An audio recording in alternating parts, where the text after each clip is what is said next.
வாக்களித்தோம், கலசுக்கு வாக்களித்தோம். எல்லாத்திலும் நாங்கள் அடைந்ததுகள் எதுவும் இல்லை என்ற ஒரு எண்ணம் மக்கள்கிட்ட இருக்குது. அதனால தான் நாங்கள் இம்முறை என்னுடைய மக்கள்கிட்ட இருக்கிற எண்ணமும் நாங்களும் இவ்வளவு காலமும் அந்த தோல்வி அல்லது அதில் நாங்கள் அடைந்த பெறுபேறுகள் எங்களுக்கு சாதகமாக இல்லை என்பதன் அடிப்படையில் நாங்களும் ஒரு நபர் அல்ல, ஒரு சாதாரணமாக எங்களோட மற்றும் ஏனைய இளைஞர் குழாமுக்கும் எங்களுடைய CIA என்ற நிறுவனத்தின் சார்பிலே உங்களுக்கு நாங்கள் ஒரு குரூப்பாக கலந்துரையாடி இருந்தோம். எல்லாரையும் இணைத்து அதில் சொல்லி இருந்தோம், இது இளைஞர்களுக்கும் எங்களுடைய பாராளுமன்ற உறுப்பினர்களுக்கும் இடையிலான ஒரு கலந்துரையாடல். ஏன் செய்யணும் என்று பார்த்தால் சும்மா நாங்கள் நினைக்கலாம் எலெக்ஷன் வருது தானே ஏதாவது ஒரு பர்பஸில் செய்வாங்களோடு, அப்படியான ஒரு இடம் இல்லை.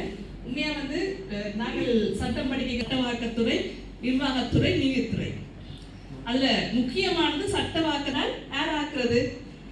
எங்களுடைய பாராளுமன்றம். பாராளுமன்றத்தில் இருக்கிறது யாரு? நாங்கள் எங்களால் தெரிவு செய்யப்பட்ட பிரதிநிதிகள். சரி, எல்லோருக்கும் வணக்கம். நாங்கள் எங்களுடைய அரசியல் பயணங்களை எவ்வளவு சட்டம் ஆக்கப்படுவது, நிர்வகிக்கப்படுவது இவ்வளவுமே எங்களுடைய பாராளுமன்ற அங்கத்தில் இருக்கிறார். ஆனா நாங்கள் ஒரு எலெக்ஷன் வந்து வரைக்கும் என்ன செய்வோம்? பொது இது அரசியலுக்கு எனக்கு சம்பந்தம் இல்லை, ஓட்டு போட போகணும் அப்படியான சில கருத்துக்களை நாங்கள் கேட்கிறப்ப அரசியல் என்றது எனக்கு சரி வராது, அப்படியான ஒரு போக்கு, அந்த மாதிரியான கதைகள், வாக்களிக்க போறதுல பின்னுக்கு நிற்கிறது, அப்படியான தன்மைகள் எங்களுக்கு இருக்குது. வாக்களிப்பது எங்களுடைய உரிமை என்று நாங்கள் சொல்றோம், அது எங்களோட அடிப்படை உரிமை. அப்ப அந்த வகையில நாங்கள் எங்களுடைய பட்ஜெட் முக்கியமான பணி எல்லாத்தையும் நாங்கள் அங்க கொடுத்துட்டு நாங்கள் அங்க அனுப்புறதுல கவனம் செலுத்தணும். அப்ப அந்த அடிப்படையில இந்த CIA என்ற நிறுவனத்தில் அறகலைய போராட்டத்துக்கு பின்னராக அப்ப கஷ்டப்பட்டார்கள், என்னமே கீழே தள்ளப்பட்டாங்க. சரியா? பாராளுமன்ற அரசியல்ல பிரதிநிதித்துவப்படுத்துற அந்த அரசியலை சொல்லிங்க எங்கள் எல்லோருடையும் வாழ்க்கையில ஒருவித அரசியல் இருக்கு. அந்த அரசியலுக்குள்ள நாங்க எல்லோருமே மிகவும் விளையாட தெரிந்தவர்கள். அந்த விளையாட்டை சரியாக முன்னின்று ஒரு தலைமைத்துவத்தோடு சமூக மாற்றங்களை செய்யலாம் என்ற ஒரு எதிர்பார்ப்புகள் எல்லாருக்கும் இருக்கு. அந்த எதிர்பார்ப்பை நிவர்த்தி செய்து கொண்டிருக்கிறவர்களாக அவர்கள் இருந்த போதிலும் எங்களுக்கும் அவர்களுக்கும் இடையில் நிறைய இடப்பட வேண்டும் என்றதுல தான் இந்தியான கலந்துரையாடல். இளைஞர்களோட உரையாடல் அந்த அடிப்படையில் ரஜினிகா பேசிக் கொண்டிருக்கும் போது சொல்லிக் கொண்டிருந்தா இந்த அறகலையுடைய ஒரு குரல் இன்றைக்கு ஒரு ஆட்சி மாற்றத்தை உருவாக்கியது. இன்றைக்கு மறுபடியும் அந்த இளைஞர்களுடைய குரல் மறுபடியும் அந்த நிறுவனத்தினுடைய நோக்கமே இன்றைக்கு உள்வாங்கப்படாத விடயங்களை பற்றி பேசுவது. இன்னைக்கு பல பல பல அவர்களுக்கு தேவை, வேலை சந்தையில தேவைப்படுற திறமையை வளர்க்கணும். அதுக்கு என்ன செய்யும்? இன்னைக்கு எங்களுடைய இளைஞர்கள் அதிகமானவர்கள் அவர்கள் படித்த படிப்புக்கும் இன்னைக்கு வேலை சந்தை எனக்கு தெரிந்து கிளிநொச்சியில் பாரதிபுரம், கிருஷ்ணபுரம், பொன்னகர் பகுதிகளில் சில குடும்பங்கள் குடும்பமாகவே இல்லை. பாராளுமன்ற தேர்தல்களில் இளைஞர்களின் பிரவேசம் குறைவா இருக்குது. இளைஞர் வேட்பாளர்களும் குறைவா தான் இருந்திருக்குது. விரல் வெட்டு எண்ணக்கூடியமாக இருக்குது. எதிர்கிற தேர்தல்களில் இப்ப நீங்கள் ஒரு கட்சியின் அமைப்பாளர்களா இருக்கிறபடியா இல்லாட்டி தலைவர்களா இருக்கிறபடியா நீங்கள் எதிர்காலத்துல இளைஞர்களுக்கு சந்தர்ப்பம் கொடுக்கக்கூடிய வாய்ப்புகள் உங்களுக்கு இருக்குதா?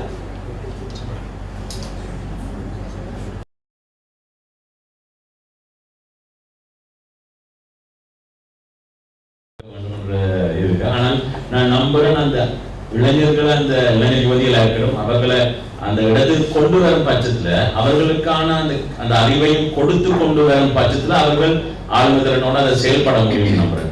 ஏன்னா சும்மா பட்டியலை நிரப்புறதுக்கு போட்டு தான் நாங்க பார்த்துக்கிறோம். அதை தாண்டி அவர்களுக்கான அந்த அரசியல் அறிவையும் ஒரு அனுபவத்தையும் கொண்டு அந்த இடத்துக்கு வரும் பட்சத்துல அது அவர்கள் நிலைச்சு செயல்பட முடியும்னு நான் நம்புறேன். அந்த அடிப்படையில் நானும் அப்படி ஒரு பட்டியலிருந்து வந்தவன் தான். இளைஞனாக இங்கு என்னுடைய அறிவை, அதாவது ஓரளவுக்கு ஒரு அனுபவத்தை வெளியிலிருந்து எடுத்துக்கொண்டு வந்தாலும் உள்ளுக்கு மிச்ச அறிவை எடுத்ததுதான் நான் நினைக்கிறேன். என்னுடைய பயணம் அவர்களுக்கான வாய்ப்பு கிடைக்கும்.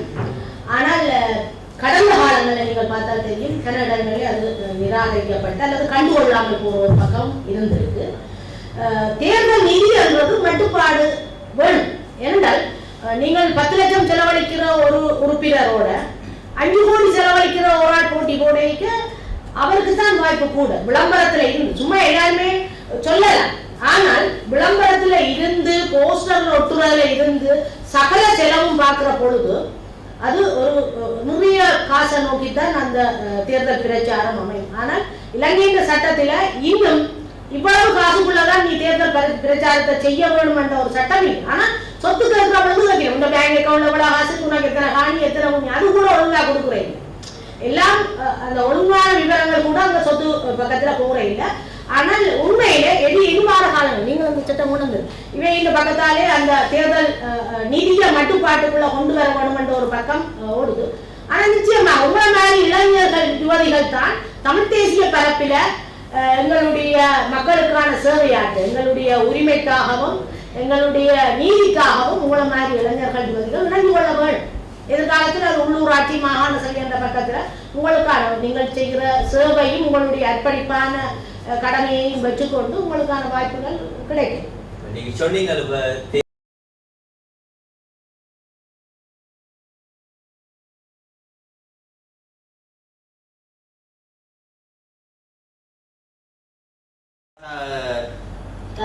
சாணக்கியன் மட்டும்தான் நின்று. இப்ப உள்ளூராட்சி மன்றங்கள்ல வந்து பெண்களுக்கும் இளைஞர்களுக்கும் வாய்ப்புகள் வருது. ஏன்னு சொன்னா வட்டார பிரதிநிதித்துவம் வந்து அவைக்கு தான் செல்வாக்கு இருக்குன்னு சொல்லி. ஆனா பாராளுமன்ற எலெக்ஷன் இல்லாட்டி வட மாகாண சபை எலெக்ஷனுக்கு ஏன் அந்த வாய்ப்புகள் வருது? பாராளுமன்றம் பொதுவாக ஆசனங்கள்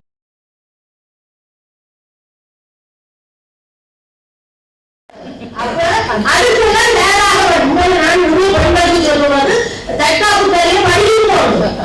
நானும் என்னுடைய கட்சியில பெண்களை சேர்த்து வச்சிருக்கிறேன். அதுக்கெல்லாம் இலவசமாக நான் தற்காப்பு பேரையை படிச்சு கொண்டுதான் இருக்கிறேன்.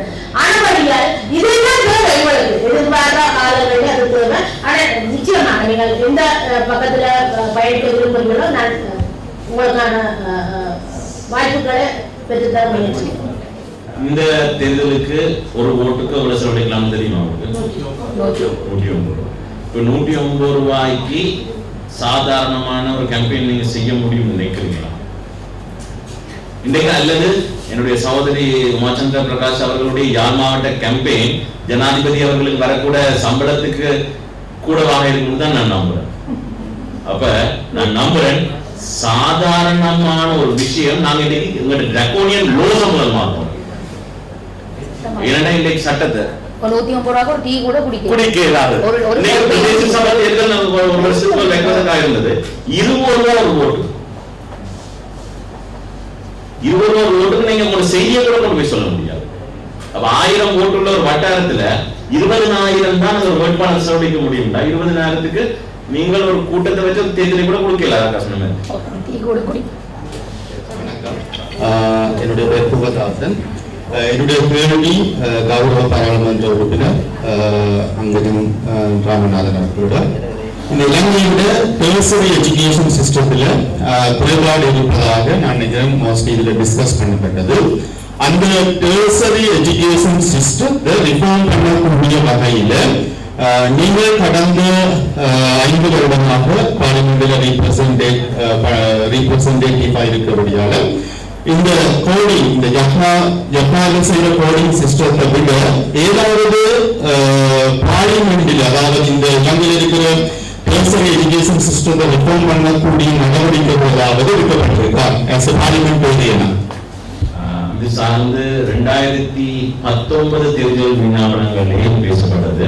அதன் அடிப்படையில சிட்டி யூனிவர்சிட்டிஸ் கொஞ்சம் கொண்டு வரன்றது, அதே ஸ்பெஷல் எஜுகேஷனை ஸ்கில் ரிலேட்டடா கொஞ்சம் கூட அதிகமாக கொண்டு வந்து யூனிவர்சிட்டியில சீட்ஸையும் இன்க்ரீஸ் பண்றது சார்ந்து பேசப்பட்டது. அதையும் தாண்டி கரிக்குலம் சிலபஸ் மாற்றப்பட வேண்டிய தேவையும் இருந்தது சொல்லி பேசப்பட்டது. அதுக்கான ரிஃபார்மேஷன் மினிஸ்ட்ரியோடாக 2-3 மீட்டிங்கள் கன்சல்டேட்டிவ் கமிட்டிஸ் பார்லிமெண்ட்ல நடத்தப்பட்டது. அதில் நாங்களும் கலந்து கொண்டாங்க.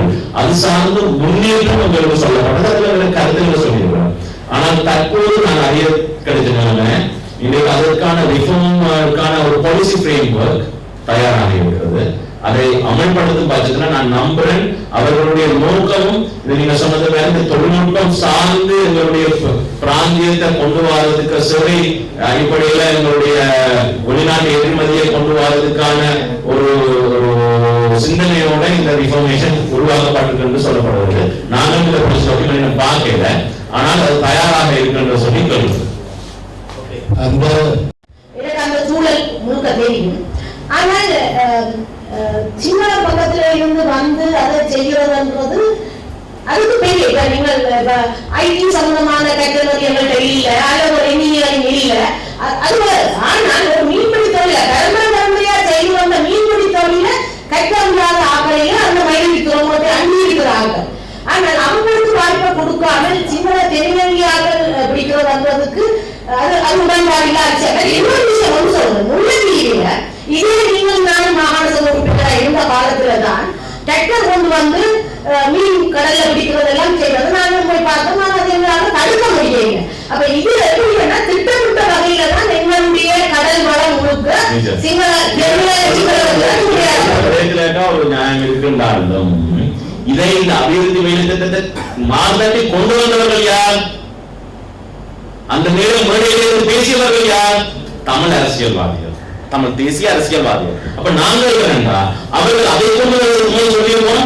உங்களுடைய கடற்தொழிலாளர்களுக்கு அதை அந்த துறை அந்த பண்ண கொள்ளுவோம். அதை பேசியிருக்க வேண்டுமா இல்லையோக்கா? அப்ப நாங்கள் வேண்டால் அபிவிருத்தி வெளியிட்டு கொண்டாந்துட்டோம். ஆனா நாங்கள் இன்னும் அவர்கள் தயார்படுத்தாங்க. அப்ப நான் நம்புறேன் எங்களுடைய தயார்படுத்துற வேலையை நாங்கள் முதல் செய்திருந்தோம்னா எங்கள் அபிவிருத்தி நாங்கள் முழுமையா பயன்படுத்தும். எங்களுடைய கடல் வளம் எங்களுக்கு தானே தேவை. எங்களுடைய கடல் வளத்திலே இன்னும்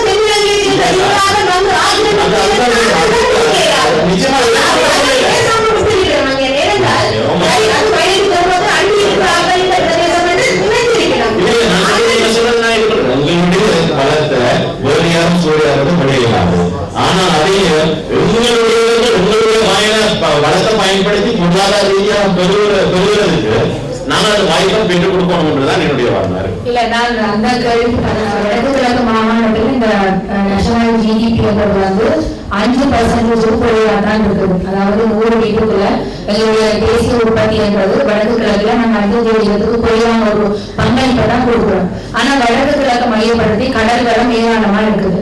ரொம்ப கடல் வளம், எங்களோட விவசாயம், ஏனிங்க கைத்தொழில் எல்லாமே இருக்குது. ஆனா இந்த கடந்த காலங்கள்ல அந்த பங்களிப்பு வந்து 5% குறைவா இருக்கும்போது நாங்க என்ன பொறுத்தவரையும் நாங்கள் கடந்த காலத்தை பற்றி பேசாமல் இந்த இளைஞர் யோதிகள் புலம்பெயர்ந்து வெளிநாடு போறார்கள். அதுக்கு இந்த நாட்டின் ஒரு பாதுகாப்பு இல்லை, ஒரு சமாதானமாக ஒரு நிம்மதியாக வாழக்கூடிய முடியாத சூழ்நிலை இருக்கிற அதே சந்தர்ப்பத்துல பொருளாதார ரீதியான ஒரு திறமையில்லாத ஒரு நிலைமையை புலம்பெயர் செல்வதற்கு ஒரு காரணமா நான் பார்க்கிறேன். எனவே இதை மாற்றி அமைக்கிறோம் வேண்டாம். நிச்சயமாக இந்த ஆக குறைந்தது ஒரு 100 தொடக்கம் 500 பேர்களை உள்ளடக்கிய கல்வித்தொழிற்சாலைகள் ஒவ்வொரு மாவட்டங்களிலும் உருவாக்கப்பட வேண்டும். ஆனால் புலம்பெயர்ந்த மக்களோடு பேசும்போது அவர்கள் தயாராக இருக்கிறார்கள் தனித்தோ அது புதிதாக நீங்க முதலீடுகளை செய்வதற்கு. ஆனா இந்த நாட்டினுடைய சட்டம் அதுக்கு ஏற்புடையதாக இல்லை. அவர்கள் சொல்லும்போது அவர் சொல்ற விஷயம் என்னன்னா, உதாரணமாக அப்போ ஹாஸ்பிட்டல் மாதிரி நாங்க கொண்டு இன்வெஸ்ட் பண்ணி கொடுத்து போனா உண்மையை அரசு எடுத்துட்டு போனா நாங்க என்ன செய்வோம் இருக்கிறார்கள். எனவே அந்த கொண்டு வரும் முதலீடுகளுக்கான ஒரு பாதுகாப்பு சரியாக கொடுக்கப்பட வேண்டும். அதே நேரத்தில் இன்னொரு விடயம் இருக்கிறது என்னன்னு சொன்னால், இந்த முதலீடுகள் கொண்டு வந்தீங்க தொழில் ஆரம்பிக்க வேண்டும் என்ற எண்ணம் எங்களிடம், அதாவது அரசியல்வாதிகளிடம் இல்லையோ என்னதான் அது ஒரு தனிப்பட்ட ரீதியான நிகழ்ச்சிகளை வச்சுக்கொண்டு நாங்கள் இருக்கிறோம் ஒரு எண்ணம் இருக்கிறது. எனவே பொது சிந்தனை கருதி இவ்வாறான தொழிற்சாலைகள் வர வேண்டும். தேசிய உற்பத்திக்கு இந்த வடக்கு கிழக்கு மாநிலங்களுடைய பங்களிப்பு அதிகமாக இருக்க வேண்டும் என்பது என்னுடைய ஒரு எதிர்பார்ப்பு.